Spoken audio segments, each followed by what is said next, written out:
முஸ்லீம் சகோதரர்களாக இருக்கட்டும், கிறிஸ்டின் சகோதரர்கள் எதாக இருந்தாலும் சரி, உன் குழந்தைய கூப்பிடும் போது ஒரு இனத்தோட அடையாளம் இது. அதை போய் ஏதோ ஒரு பேர் வைக்கின்ற அவசியம் இல்லை. அதனால இது ஒரு வேண்டுகோளை எடுத்து பாதி பேர் அது தமிழ் வைக்கும் போது தமிழ்ன்ற ஒரு அடையாளம் தெரியும். இதை வச்சு பாருங்க, கூப்பிட்டு பாருங்க, உங்களுக்கே தெரியும். நண்பர்களே, ஒரே ஒரு விஷயம் தான் சொல்றேன். நிறைய இடங்களுக்கு போவோம், அங்க என்ன கத்துக்கிறோமோ அதை இம்ப்ளிமெண்ட் பண்ணுவோம் நம்ம குழந்தைங்களுக்கு. ஏன்னா குழந்தைகள் தான் நாளை எதிர்காலம், நாளைய உலகம். நாம தான் நம்ம குழந்தைகளை கட்டமைக்கணும். உன் குழந்தை வந்து டிப்ரெஸ் ஆகுது, ஸ்ட்ரெஸ் ஆகுது அப்படின்னா சொல்லி கொடு. உன் தாத்தா என்ன பண்ணியிருக்கான்னு சொல்லு. தஞ்சாவூர் கூட்டிகிட்டு போ, கோயிலை காட்டு, அதை பற்றி 4 விஷயம் சொல்லு.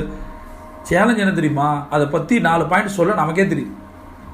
அதுதான் நம்மளோட சேலஞ்ச். அதை மாற்றுங்கன்னு சொல்கிறேன். பெயர் வைப்பதிலிருந்து ஆரம்பிப்போம் நம்மளுடைய உணர்வை காட்டுவதற்கு. அந்த உணர்வு உங்களுக்கு வெற்றியை கொண்டு வரும். பிரபஞ்சம் கொண்டு தர காத்திருக்கு. நீங்கள் ஒரு சாம்பியன்ஸியாக டாப்.